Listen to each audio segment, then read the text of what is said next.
Tidaklah Allah memulai sebuah ayat dengan kalimat tasbih kecuali itu untuk memuji dirinya atau untuk suatu peristiwa yang luar biasa, bukan peristiwa yang wajar-wajar saja, peristiwa yang ajaib.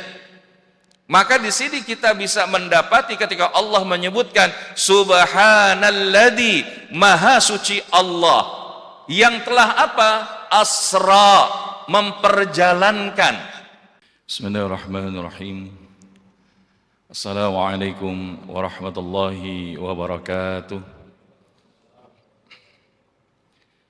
Innal hamdalillah nahmaduhu wa nasta'inuhu wa nastaghfiruhu wa natubu ilaih. Wa na'udzu billahi min syururi anfusina wa min sayyiati a'malina. Man yahdihillahu fala mudilla lahu wa may yudlil fala hadiyalah.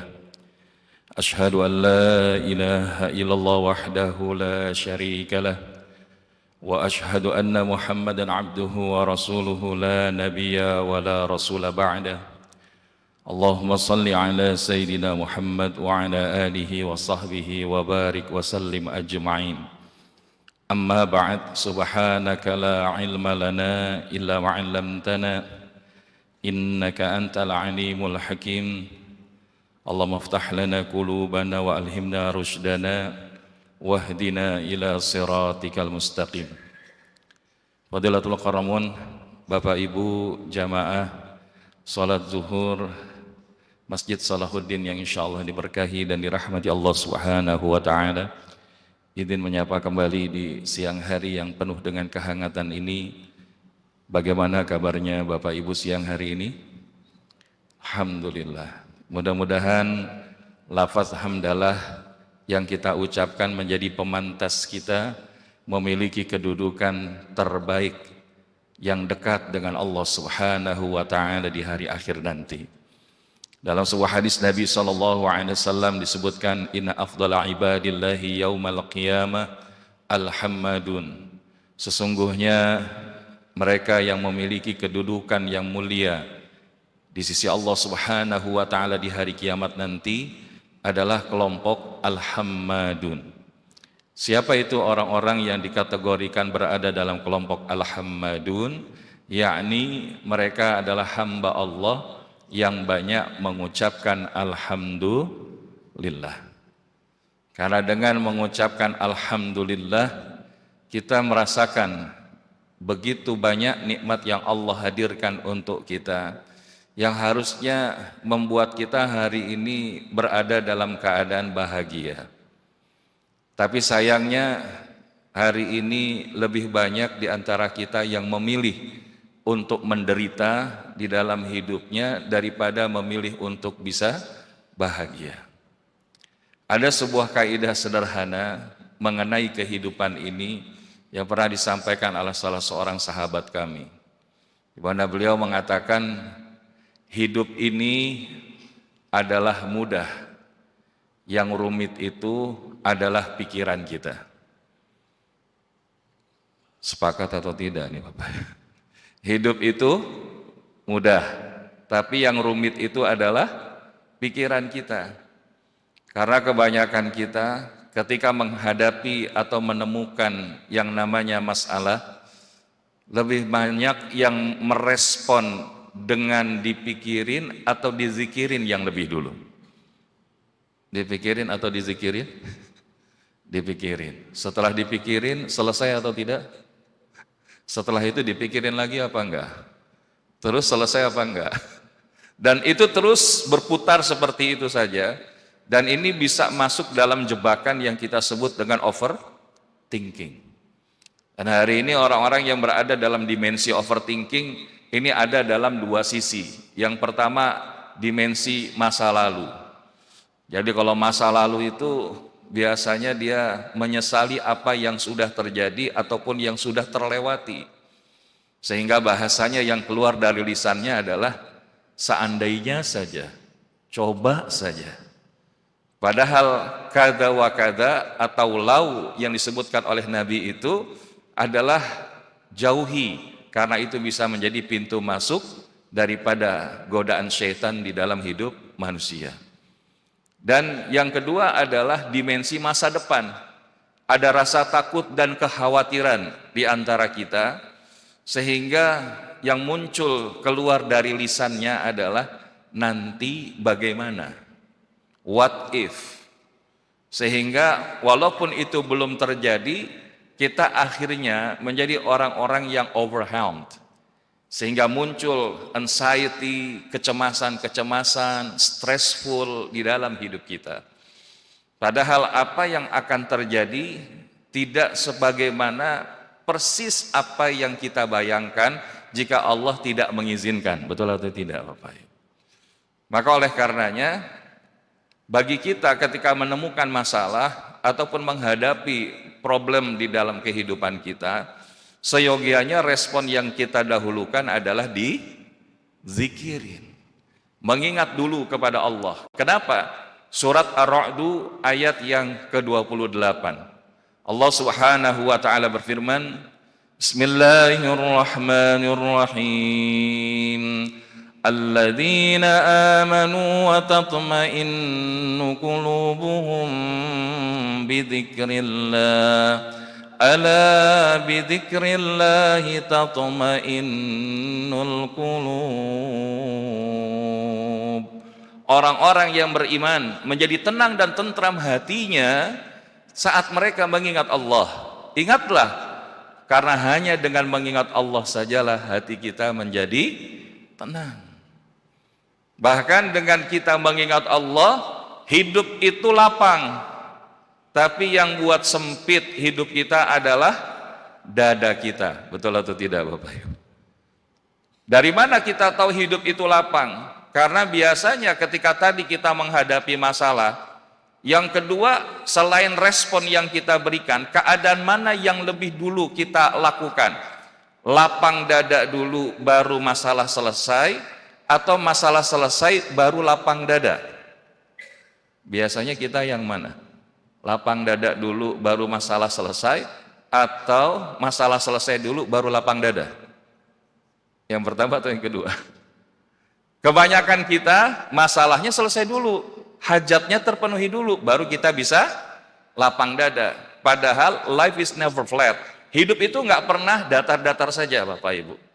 Yang menarik adalah Nabi Musa ketika mendapatkan amanah dari Allah yang tidak ringan, yaitu untuk diperintahkan balik ke Mesir, mendakwahi Fir'aun dan menyelamatkan Bani Israel dari perbudakan Fir'aun. Maka saat itu Nabi Musa enggak bilang bagaimana caranya ya Allah, tapi yang Nabi Musa mintakan kepada Allah adalah sebuah lafaz doa, Rabbishrahli sadri wa yassirli amri wahlul uqdatan min lisani yafqahu qauli. Dan ini adalah sebuah pola keberhasilan generasi sebelum kita yang sangat mungkin bisa kita duplikasi hari ini. Karena ada kaidah lainnya bahwa sesungguhnya masa lalu, the past, adalah merupakan kunci keberhasilan kita pada hari ini. Ya, jadi oleh karena itu, bagaimana Nabi Musa yang diminta pertama kali lapang dada. Kalau lapang dada, maka yang berikutnya urusan akan dimudahkan oleh Allah dan pada akhirnya hajatnya akan tersampaikan. Dan inilah yang harusnya kita bisa praktekkan di dalam keadaan kita hari ini. Memasuki awal tahun, bukan tidak mungkin ada target baru, amanah baru, tantangan baru yang kita hadapi, termasuk dengan apa yang belum selesai di waktu-waktu sebelumnya. Tapi kalau yang kita mintakan kepada Allah lapang dada dulu, ridha, bersyukur, bersabar, menerima, cukup, maka insya Allah itu yang akan membuat mudah dan pada akhirnya hajat-hajat kita pun akan tersampaikan. Tapi kalau kita nunggu masalahnya selesai dulu baru lapang dada, inilah yang membuat kebahagiaan kita tersandra hari ini. Dan yang ketiga, ada kaidah berikutnya, bahwasanya hidup itu murah, tapi yang mahal itu adalah gaya hidup atau ego diri kita. Karena sesungguhnya ada satu kaidah dalam hukum alam, hukum fisika, besarnya gaya berbanding lurus dengan besarnya tekanan. Makanya orang yang hidupnya banyak gaya, maka hidupnya akan banyak tekanan. Maka oleh karena itu, konsep ini harusnya membuat kita menyadari sebagaimana yang diungkapkan oleh Imam Asy-Syafi'i rahimahullah. Lau alimta kaifa yudabbirullahu umuraka ladzaba qalbuka min mahabbatihi wa ridhaka anhu. Seandainya engkau tahu bagaimana Allah menata urusan hidup kalian, maka niscaya hati kalian akan luluh karena cinta kepada Allah, dan engkau pun akan ridho sepenuhnya pada setiap ketentuannya. Karena tidaklah Allah memberikan kita sesuatu kecuali itu pasti yang terbaik, dan tidaklah Allah menunda kita akan sesuatu kecuali menjadikan kita semakin baik, dan tidaklah Allah mengganti kita dengan sesuatu kecuali itu pasti lebih baik. Inilah baik sangka kita kepada Allah. Ana inda abdi zanni bi. Aku ini, kata Allah dalam sebuah hadis qudsi, sesuai dengan prasangka dari para hambaku. Bahkan ada di dalam hadis qudsi yang lain, kalau bahasanya seorang hamba mendekat kepada Allah sejengkal, maka Allah akan mendekat sedepa. Kalau kemudian dia mendekat sedepa, maka Allah akan mendekat sehasta. Dan kalau dia berjalan menuju Allah, maka Allah akan berlari menghampiri hambanya. Maka di titik ini banyak di antara kita yang justru sebaliknya merasakan ditinggalkan Allah Subhanahu wa ta'ala dalam kehidupan ini. Terlebih ketika menghadapi masalah, didera dengan kesedihan-kesedihan, ketakutan, kegelisahan, kekhawatiran dalam hidup, amanah kerja, ataupun tanggung jawab lainnya yang hari ini terasa berat untuk diemban. Padahal Allahnya nggak pernah ninggalin kita, Bapak Ibu. Tapi justru kitanya yang lebih sering ninggalin Allah. Maka kalau kita membahasakan bahwa Allah selalu bersama kita, harusnya nggak ada rasa pesimis di dalam hidup ini. Sebagaimana Nabi Musa, walaupun sudah di ujung tanduk, di depan ada Laut Merah, di belakang dikejar oleh Fir'aun dan tentaranya, maka saat itu Bani Israel mengatakan, wahai Musa, kita pasti terkejar, kita pasti tersusul. Lalu bagaimana dengan keadaan ini? Tapi jawaban Nabi Allah Musa alaihissalam direkam oleh Allah di dalam Al-Quran dengan demikian indah. Karena apa? Nabi Musa berkata, qala kalla inna ma'iya rabbi sayahdin. Maka Nabi Musa mengatakan, kalla, sekali-kali mereka nggak bakal ngejar kita. Inna ma'iya rabbi sayahdin. Sesungguhnya Allah bersama denganku, dan Allah pasti akan memberikan petunjuk kepadaku. Dan tidak lama Allah perintahkan kepada Musa untuk memukulkan tongkatnya ke Laut Merah, dan pada saat itu terbelahlah Laut Merah sehingga membentang jalan yang bisa dilalui oleh Musa dan Bani Israel. Yang menarik, inilah yang kita sebut dengan keajaiban pertolongan Allah. Enggak mungkin itu versi manusia, tapi kalau sudah kembali kepada Allah, maka tidak ada yang tidak mungkin.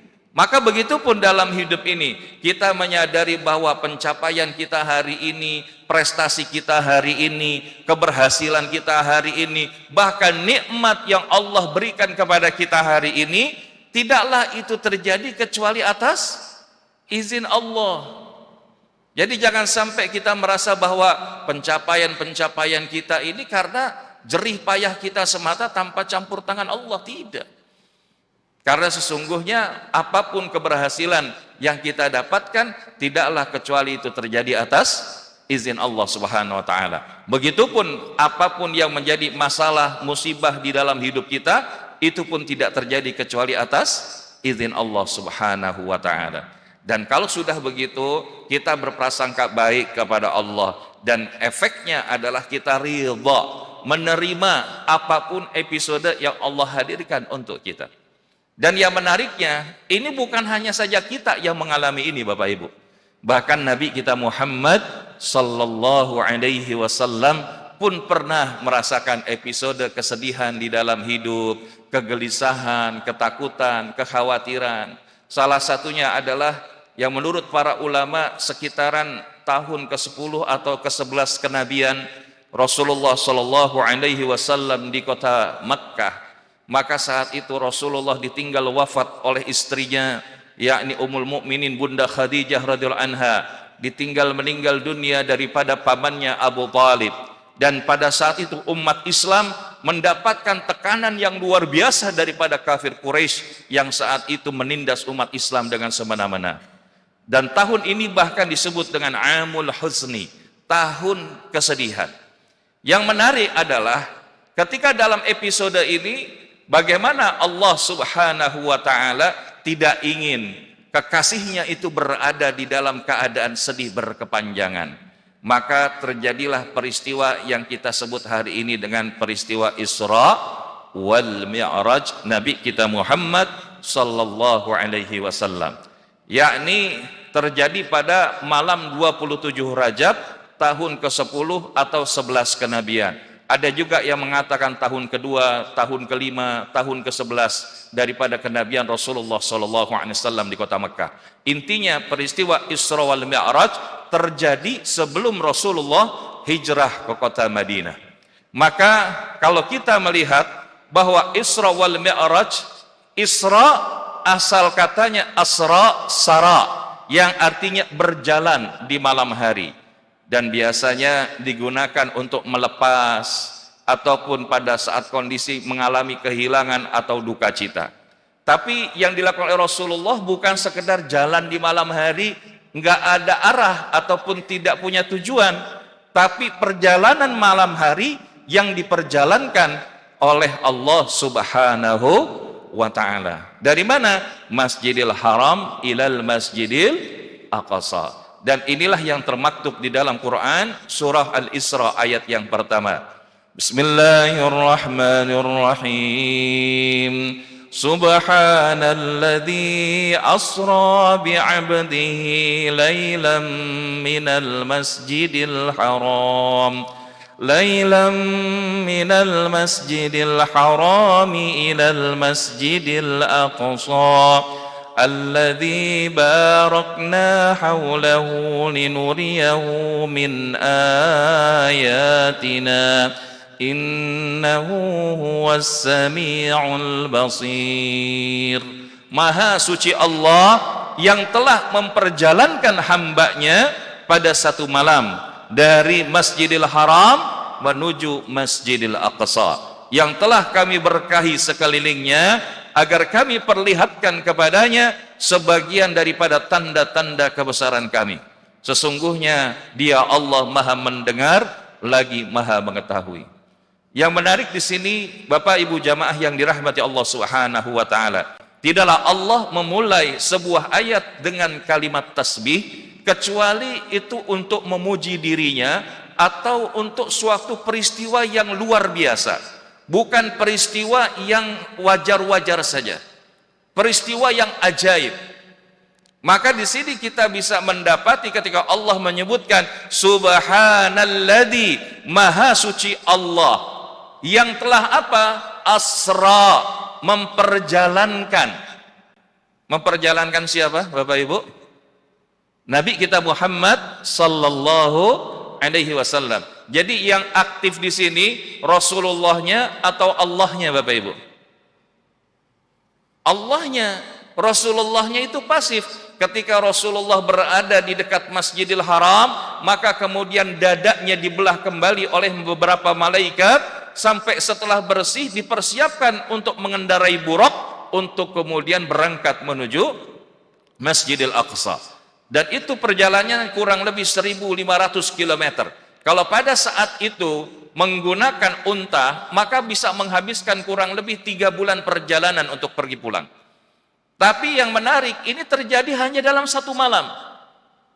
Hanya terjadi dalam satu malam. Makanya disebut juga peristiwa Isra wal Mi'raj ini adalah imtihanul iman. Imtihanul iman, ujian keimanan. Karena pada saat itu ada bagaimana di tengah umat masih ada yang ragu-ragu dengan Rasulullah. Apalagi musuh-musuh Islam pada saat itu mendengar kisah Rasulullah melakukan perjalanan ini, banyak yang kemudian mengalami goyah di dalam keimanannya. Tapi sebaliknya bagi orang beriman, sebagaimana Sayyidina Abu Bakar Siddiq radhiyallahu an, maka beliau mengatakan, apapun yang dikatakan oleh Nabi SAW itu pasti benar. Pasti benar, nggak mungkin bohong. Makanya beliau mendapatkan gelar As-Siddiq, yang membenarkan. Dan singkatnya adalah karena ini Allah yang punya peran, maka nggak ada yang nggak mungkin, betul? Karena yang bagi kita nggak mungkin itu, ya bagi manusia atau bagi Allah? Karena kalau bagi Allah apa? Surah Yasin ayat 82. Innama amruhu idza arada syai'an ay yaqula lahu kun fayakun. Kalau Allah bilang jadi, maka jadi. Termasuk kalau hari ini insya Allah yang istiqomah sampai kajian ini selesai, mudah-mudahan tahun ini berangkat haji semua. Kok nggak ada yang amin? Yang aminnya lebih kenceng insya Allah umrah bulan Ramadan. Yakin apa enggak ini? Terus sudah DP belum? Nah ini yakin yang bagaimana ya?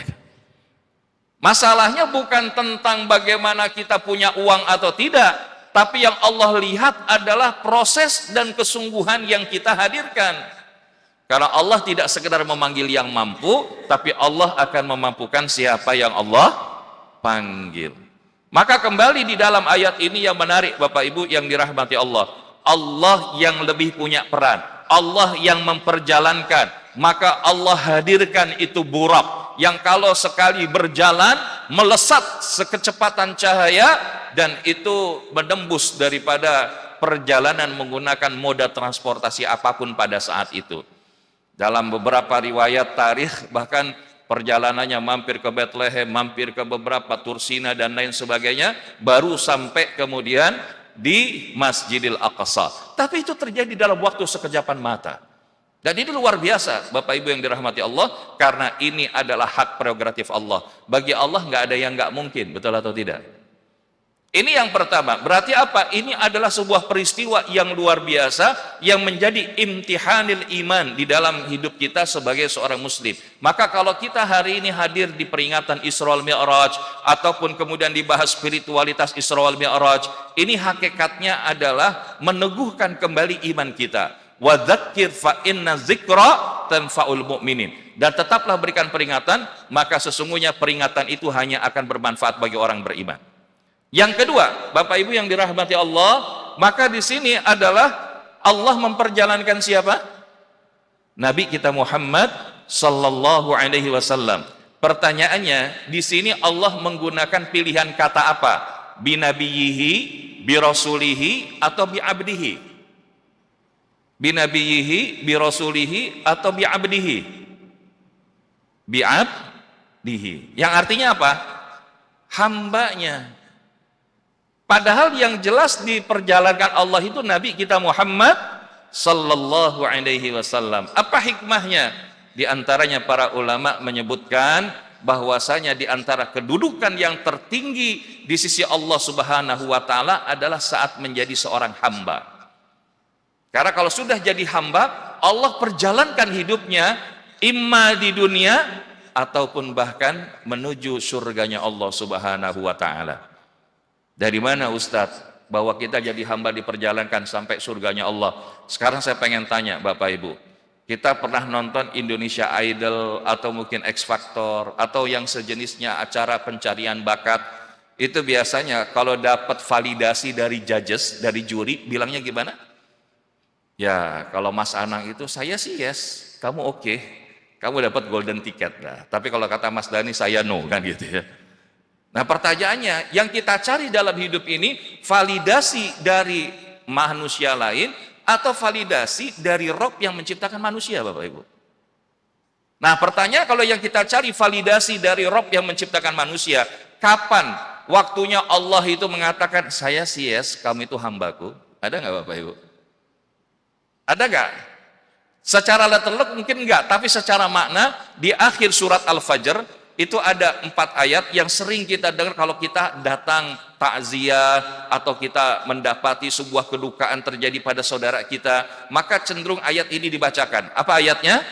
Bismillahirrahmanirrahim.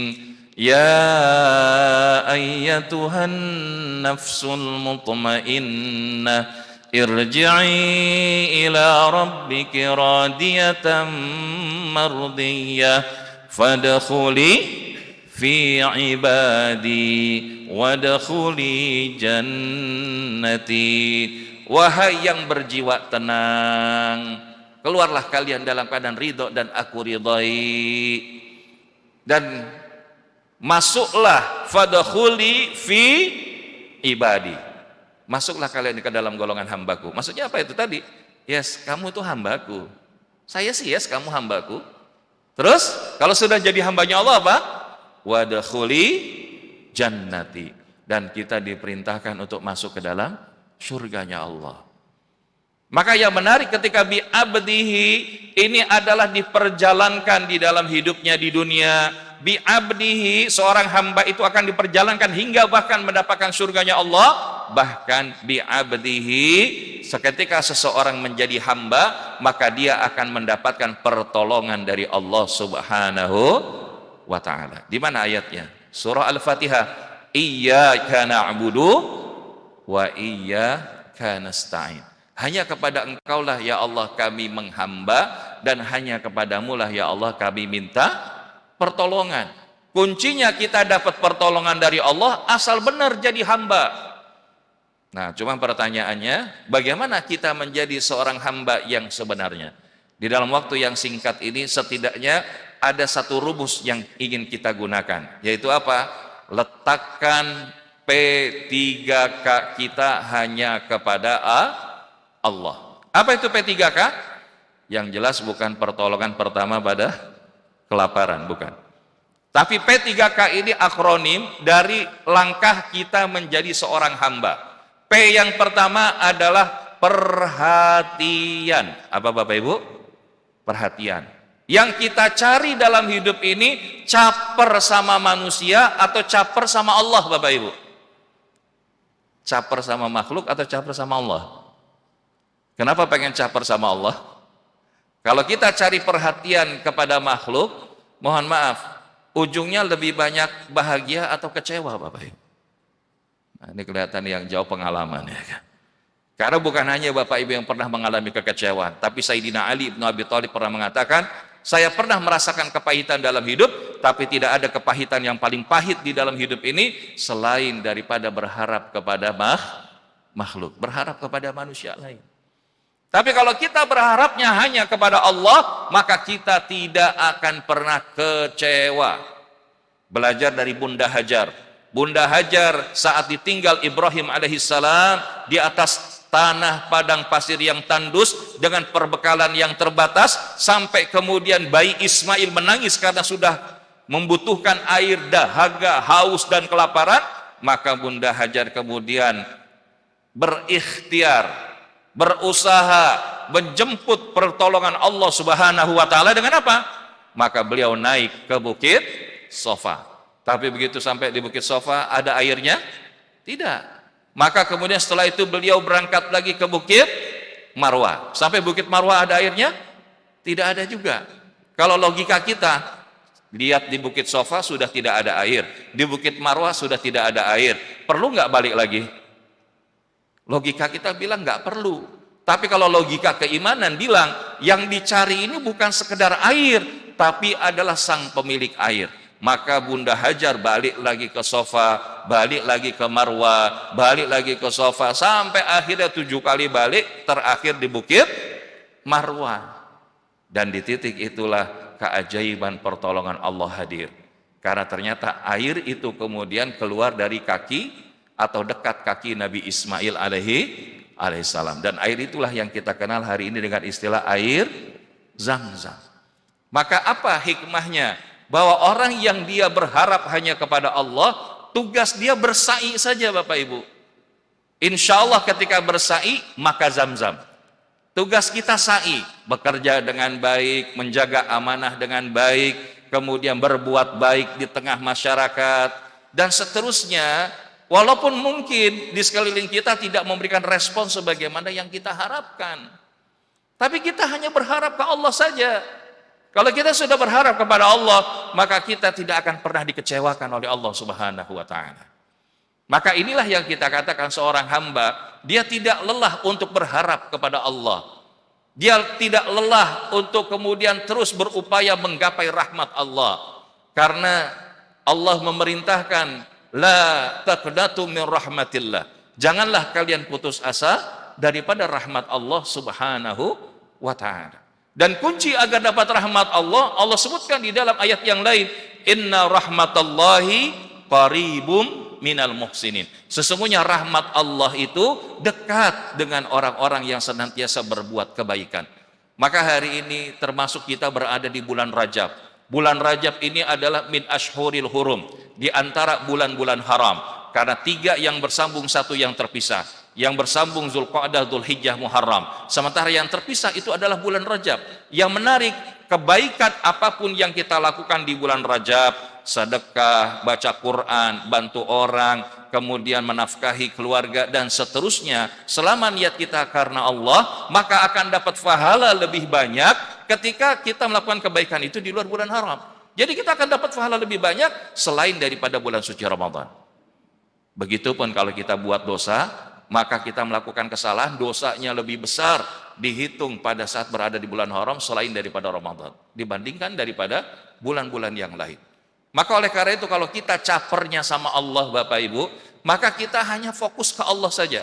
Allah dulu, Allah lagi Allah, Allah terus. Kita kerja karena Allah, kita mau ngaji karena Allah, kita melakukan sholat karena Allah. Bukan semata-mata karena dilihat sekeliling kita, biar nanti dibilang baik dan sebagainya. Tidak.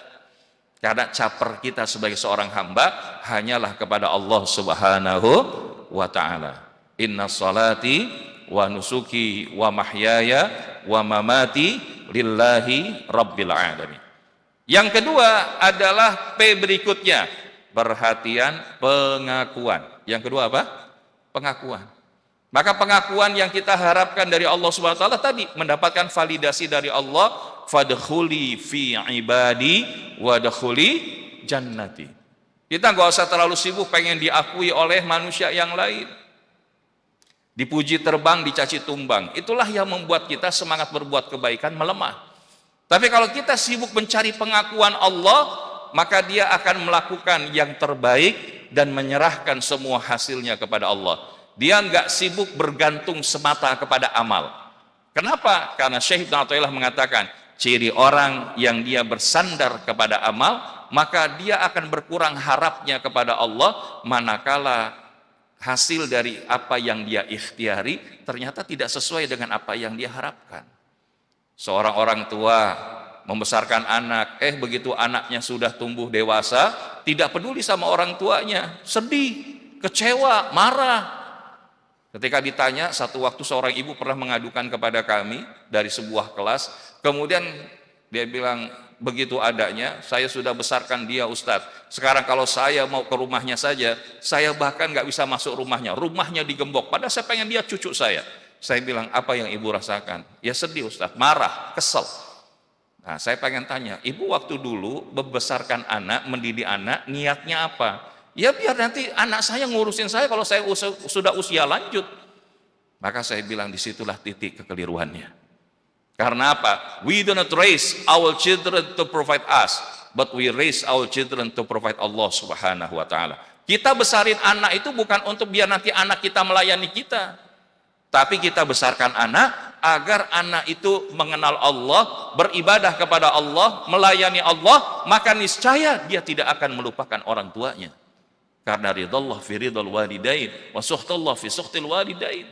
Tapi kalau dari awal kita sudah salah niat, bersiaplah untuk menyesal. Ya, karena apa? Karena tadi ketika kita bersandar, berharap kepada makhluk, sama saja kita sedang mendesain patah hati yang disengaja. Maka dalam hidup ini kita tidak sibuk cari pengakuan kecuali pengakuan dari Allah Subhanahu wa taala. Rasulullah saat ada dalam kesedihan, beliau tidak sibuk mencari pengakuan dari kafir Quraisy, dari yang ada di sekelilingnya, semata kemudian menyerahkan kepada Allah Subhanahu wa taala. Dan P yang ketiga adalah penghargaan. Apa Bapak Ibu? Penghargaan. Yang kita cari bukan hanya perhatian dari Allah, pengakuan dari Allah, penghargaan. Kita pengen dihargai. Allah memiliki asma asy-syakur, yang maha mensyukuri. Dan dengan izin Allah Subhanahu wa taala, tadi kalau kita jadi kelompok Alhammadun, itu Allah menghargai. Makanya insya Allah mudah-mudahan melalui majelis ini salah satunya kita menghargai, kita diberikan waktu oleh Allah Subhanahu wa taala, maka jangan sampai kemudian kita mengabaikan kebaikan majelis yang Allah hadirkan di siang hari ini. Kenapa? Karena kata Nabi sallallahu alaihi wasallam, barang siapa yang kalian melihat daripada taman surganya Allah di atas muka bumi, maka farta'u, mampirlah di situ. Para sahabat nanya, apa itu taman surganya Allah di atas muka bumi? Yaitu majelis ilmu, majelis zikir. Maka insya Allah mudah-mudahan ini menjadi salah satu wasilah yang memantaskan kita menjadi di antara penghuni surganya Allah Subhanahu wa taala. Man salaka tariqan yaltamisu fihi ilman sahalallahu bihi tariqan ilal jannah. Barang siapa memudahkan jalannya menuju majelis ilmu, maka Allah akan mudahkan baginya jalan menuju surganya Allah Subhanahu wa taala. Dan yang terakhir adalah P3K, perhatian, pengakuan, penghargaan, dan kasih sayang yang kita harapkan hanya dari Allah Subhanahu wa taala. Kalau kita terhadap yang dicintai, tolong dipilih Bapak Ibu. Mana yang kita lebih memilih? Dikasih atau disayang? Dikasih atau disayang? Disayang. Ada yang milih dikasih enggak? Karena kalau orang yang dikasih belum tentu disayang. Tapi siapa yang disayang maka dia akan dikasih. Kalau dia pun belum dikasih berarti lagi disayang. Nah, paham enggak tuh? Karena apa? Orang yang dikasih belum tentu disayang. Bapak Ibu ngasih tips sama tukang parkir, atau lagi ada di jalan putaran kita kasih tips. Pertanyaannya sayang nggak sama orang itu?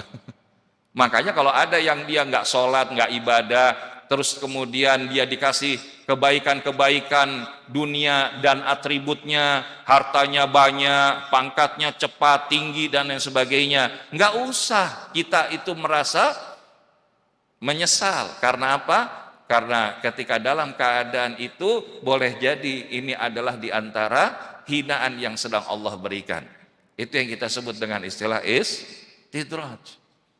Tapi oleh karena itu beriman nggak bisa kecuali itu dipilih oleh Allah. Wallahu yahdi may yasha ila siratim mustaqim. Dan Allah memberikan petunjuk kepada siapapun yang Allah kehendaki untuk menuju jalan yang lurus.